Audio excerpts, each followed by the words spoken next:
आज की कहानी है अपराजिता। शाम का वक्त था। मैं बच्चों को ट्यूशन पढ़ा रही थी। तभी मोबाइल पर एक मैसेज का नोटिफिकेशन आया। पढ़ाने के धुन में मैंने ध्यान ही नहीं दिया। ट्यूशन खत्म होते ही जैसे ही मोबाइल चेक किया तो पाया कि व्हाट्सएप पर एक मैसेज पड़ा हुआ है। नंबर तो सेव नहीं था, पर आखिरी 3 डिजिटल से मैं समझ गई कि यह नंबर सुनील का ही है। मैसेज में एक निमंत्रण पत्र था। गृह प्रवेश की सूचना थी। जैसे आजकल इनविटेशन का फैशन हो चल रहा है ना, बिल्कुल वैसा ही। एक कार्ड सभी जानने वाले के लिए, फॉरवर्ड मैसेज। खैर, इससे परेशानी नहीं थी। मैं ये सोच रही थी कि आखिर इतने सालों के बाद अचानक सुनील को मेरी याद कैसे आ गई थी, जो उन्हें मैसेज करना पड़ा।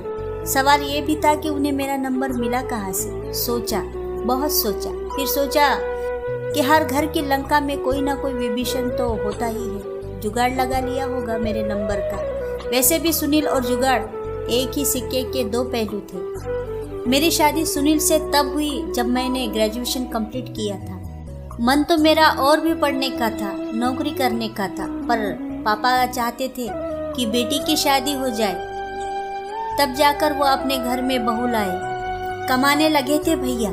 सरकारी नौकरी के बाद रिश्तेदारों का भी बहुत प्रेशर था कि अभय की शादी हो जाए। रोज कोई ना कोई तस्वीर, कुंडली डाक से घर के पते पर पहुंच जाते और माँ उन्हें बढ़िया से सजे कर प्लास्टिक के पैकेट में संभाल कर डाइनिंग टेबल के कोने में रख देती। कहती, पहले मिली की शादी ठीक हो जाए, फिर देखते हैं दुल्हन अभय के लिए। मेरे लिए सुनील का रिश्ता भी खुद चलकर ही आया था। पापा मेरे सम्राट डॉक्टर थे। काफी नाम और शोहरत थी। डॉक्टर साहब के नाम से जाने जाते थे। सजातीय होने के कारण भी पापा ने कुछ खास असहनीय नहीं दिखाई। थोड़ा बहुत पता किया सुनील और उसके परिवार के बारे में। सुनील का परिवार भी बहुत संपन्न था। कभी किसी बात की कमी नहीं थी और सबसे बड़ा प्लस पॉइंट था कि वो लोकल थे। मैं ब्याह कर भी उसी शहर में रहने वाली थी जहाँ मेरे मायका था। माँ पापा खुद भी नहीं चाहते थे मन से कि उनकी एक लौती बेटी उनके नज़रों से ज़्यादा दूर जाए। आखिरकार हमारी शादी हो गई। ऐसा महसूस ही नहीं हुआ मुझे कभी कि मैंने अपने माँ बाप का घर भी छोड़ा है या किसी और के घर में आ गई हूँ। सब कुछ राजश्री की एक फैमिली सिनेमा की तरह थी। सास ससुर देवर सब लोग रहते थे मेरे आव भगत में। सेवा सत्कार तो मेरा तब और बढ़ गया जब ससुराल वाले को पता चला कि मैं प्रेग्नेंट हूँ। शादी के 1.5 साल के अंदर ही मैं माँ बनी। स्वाति मेरी गोद में खेलने लगी। सुनील भी बहुत खुश थे। मेरी सास की खुशी कभी दिखी नहीं मुझे। अचानक से मेरे प्रति सास ससुर के बदले व्यवहार ने मुझे अचंभित कर दिया, पर संतोष रहता।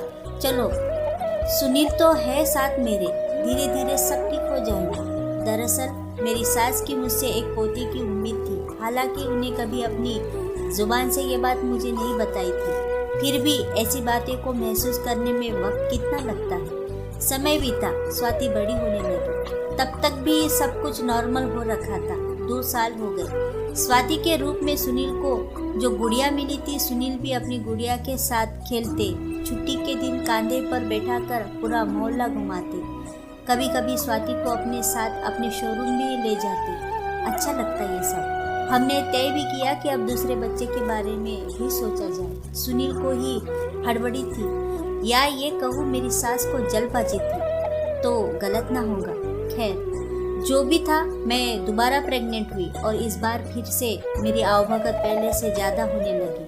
पर हुआ वही जिसका मुझे डर था। इस बार सृष्टि आई मेरे गोद में। मेरी सास ने जैसे ही सुना, मेरी तरफ देखा तक नहीं। मेरी खुद की माँ ने मुझे हॉस्पिटल से मेरे ससुराल तक पहुंचाया था। साथ में सुनील भी थे, पर उनका बुझा हुआ चेहरा बता रहा था कि इस बार वो बिल्कुल खुश नहीं है। इस बार उन्हें 2 बेटियों के बाप बनने से सख्त एतराज था। सृष्टि के आने के बाद से मुझे वास्तव में जिंदगी के मायने पता लगने लगे।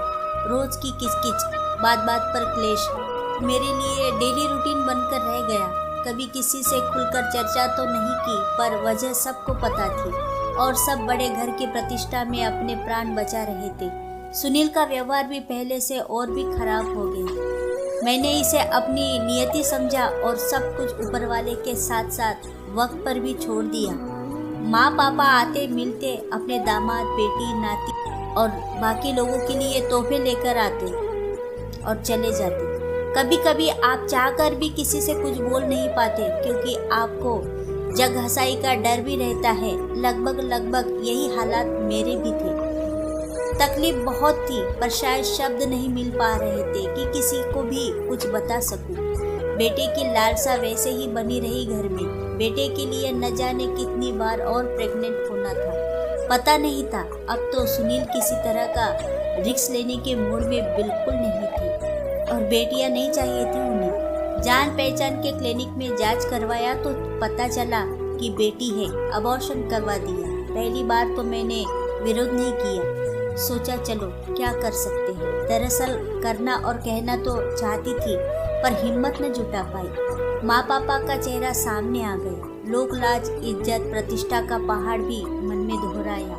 लेकिन मुझे क्या पता था कि ये तो महज शुरुआत थी। फिर कुछ सालों के बाद यही कांड दोहराया गया। पहले शरीर घायल था और अब आत्मा व्यतीत हो रही थी। चीखना चाहती थी, चिल्लाना चाहती थी, पर आसपास कोई नहीं दिख रहा था।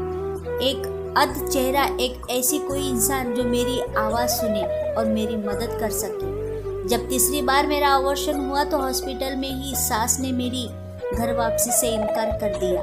कहा, सुनील अब इस बार इसे वापस घर ले आया तो मेरा मरा हुआ मुंह देखेगा। सुनील के लिए धर्म संकट आ गया। माँ देखो या फिर उसकी बीवी की चिंता करे, जिससे एक छोटी सी मुराद को हमेशा के लिए अधूरा कर रखा था। आखिरकार मैं हॉस्पिटल में बेड पर अकेली पड़ी रह गई और सारे लोग चले गए। हाँ, एक काम सुनील ने जरूर किया।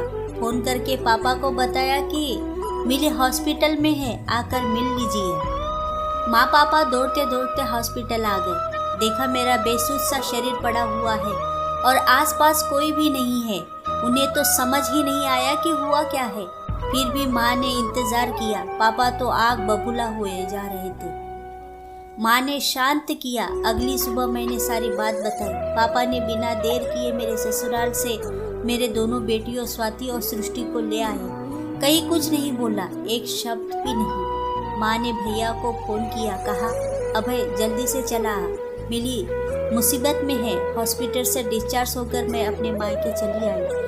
बता नहीं सकती कि क्या हालत थी उस दिन मेरी। पापा रास्ते भर रोते हुए, आंसू पोंछते हुए आ रहे थे। माँ मुझे संभाले हुए थी। स्वाति और सृष्टि इतनी बड़ी जरूर हो चुकी थी कि अपनी माँ के आंसू और नाना नानी के दर्द को समझ सके।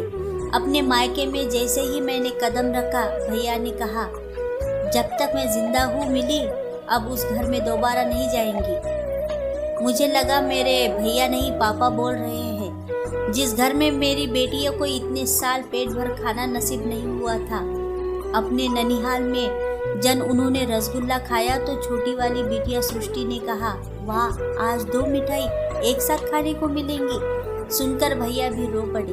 तकलीफ और दर्द जब बच्चों पर आ जाए तो जिंदगी अक्सर बेईमान सी लगने लगती है। यहाँ से शुरू हुआ मेरा संघर्ष। सुनील और मेरे ससुराल वालों ने मेरी या मेरे बच्चों की कोई खोज खबर नहीं ली। पापा ने भी संपर्क नहीं रखा। इस बार पापा ने लोक लाज, इज्जत, प्रतिष्ठा का ख्याल तो किया, पर किसी को नुकसान या बदला लेने का कोई इरादा नहीं था। कहते, अब तुम खुद मजबूत बनो। अगर समय पर तुम्हारी बात मान ली होती तो थोड़ा और पढ़ा दिया होता, नौकरी हो जाती तुम्हारी और शादी उस वक्त नहीं करता तो आज ये दिन न देखना होता। बेटा मैं तुम्हारा गुनहगार हूँ, माफ कर दो मुझे। हाथ जोड़ लेते पापा और मैं जमीन पे गड़ जाती। पापा और भैया ने मुझे बीएड करवाया और मैंने भी बहुत मेहनत की। स्वाति और सृष्टि को तो पढ़ा ही रही थी, बच्चों के लिए ट्यूशन लेना शुरू कर दिया। भैया कहते थे, पैसा कमाने के लिए नहीं, अपने कॉन्फिडेंस के लिए ये करो। इतना विश्वास लाओ खुद में कि कल से कोई फिर से तुम्हें नर्क में न ढकेल सके। टीचर्स ट्रेनिंग भी कर लिया मैंने और सरकारी टीचर भी लग गई। क्योंकि ट्यूशन पढ़ाया करती थी, स्कूल के बाद इसे कंटिन्यू रखा। बेटियों का भी साथ मिला। माँ, पापा, भैया, भाभी ने भी एक पल के लिए भी मुझे अकेला न छोड़ा। इस तरह से 7 साल बीत गए। स्वाति ने बेहतरीन नंबरों से 10वीं की परीक्षा भी पास कर ली। और सृष्टि 8वीं में आकर पढ़ने लगी। माँ पापा के चेहरे और दिल दोनों में थोड़ी थोड़ी मुस्कान वापस आने लगी थी। पर इस दौरान सुनील के कभी भी पलटकर खुद नहीं देखा। हाँ, ये जरूर था कि रिश्तेदारों के माध्यम से प्रेशर बनाते थे पापा पर कि बेटी को कब तक बिठा कर रखेंगे घर पर, भिजवाइए ससुराल। ऐसा कहीं होता है क्या? किस घर में झगड़े नहीं होते? सबको झगड़ा ही पता था या बताया जाता था और असलियत केवल मुझे पता थी या मेरे मायके वाले को। स्वाति और सृष्टि ने भी बड़ी समझदारी दिखाई। कभी भी न सुनील का नाम लिया और ना ही चर्चा और अफसोस किया। कभी कभी मन के घाव जरूरत को छोटा बना देते हैं और बहुत कम उम्र में ही मेरी बेटियों ने सच्चाई स्वीकार करना जान लिया था। इतने सालों पर अचानक व्हाट्सएप पर मैसेज देखकर सब याद आ गया। लगा आंखों के सामने सिनेमा चल रहा हो। मेरे बारे में उन लोगों के द्वारा फैलाई हुई बात की मुझे अभिमान है अपने मायके पर। शायद जाने अनजाने सच ही हो गया था। इतवार का दिन था। माँ पापा मंदिर गए हुए थे। अपनी बच्चियों के साथ मैं छत पर कपड़े सुखा रही थी। अचानक से दरवाजे पर दस्तक दी किसी ने। मैं नीचे आई तो देखा सुनील खड़े थे। वर्षों बाद सुनील को देखकर समझ ही नहीं सकी कि क्या करूं। खामोशी से रास्ता देते हुए अंदर बुला लिया और एक मेहमान की तरह उनके लिए नाश्ते का इंतजाम करने लगी। दोनों बेटियां छत पर ही थी। बिल्कुल भी नहीं बदली तुम 7 बरस में, यहाँ तक कि आज भी मेरा ख्याल है तुम्हें। सुनील मुस्कुराने की कोशिश करते हुए बोले। उनकी कही बात पर मैं मुस्कुरा भी नहीं सकी।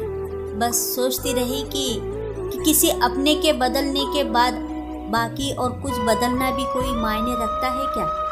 एक सन्नाटा सा पसरा रहा। तब तक स्वाति और सृष्टि भी नीचे आ गई। वर्षों से पिता की कमी महसूस करती बेटियों की आंखों में जरूर एक मोह का दिया जलने लगा था। मिली, चलो घर वापस लौट चलो। तुम सबके लिए एक नया फ्लैट लिया है। इस महीने के पूर्णिमा को गृह प्रवेश करूंगा। मैसेज तो पढ़ ही लिया होगा तुमने। आखिरकार सुनील ने हिम्मत कर कहा। मुझे तो ताजुब हो रहा था कि इतने बरस हो गए पर ये इंसान आज भी नहीं बदला। कहता है गृह प्रवेश करूंगा। ये भी तो कह सकता था चलो मिलकर नए घर में प्रवेश करते हैं। सुनील मेरे जवाब का बेसब्री से इंतजार कर रहे थे और इधर मैं और मेरी बच्चियां इस बात को दिखा रही थी कि जैसे कोई अनजान मेहमान घर में घुस आया हो। बच्चियों के सामने ही जाते हुए सुनील से आखिरकार मैंने कहा, केवल मेरे पति की बात है तो चलिए चलती हूँ आपके साथ, पर एक पिता के रूप में आपको स्वीकार करना अब संभव नहीं है। यही खड़ी है दोनों, स्वाति और सृष्टि। अगर ये आपको माफ कर दे तो फिर चलते हैं हम सब। अचानक से देखा स्वाति और सृष्टि दरवाजे पर खड़ी हो गई और सुनील को बाहर का रास्ता दिखा दिया। जैसे ही सुनील ने दहलीज पार की, मैंने जोर से दरवाजा लगाया। खटाक की आवाज हुई और मैंने अपनी दोनों बेटियों को गले से लगाया। न जाने कितनी देर तक हम तीनों ही रोते रहे। दोस्तों, हमारा समाज एक स्त्री के स्वाभिमान को मिथ्याभिमान समझ लेता है, पर स्त्री बनना और स्त्री बनकर उसी समाज में सर उठाकर जी लेना कोई आसान बात नहीं। इस कहानी और विचार पर पढ़ने वाले प्रत्येक हृदय की प्रतिक्रिया जानने की मेरी बहुत इच्छा है। प्लीज अपनी राय कमेंट बॉक्स में जरूर लिखिए। Thank you so much.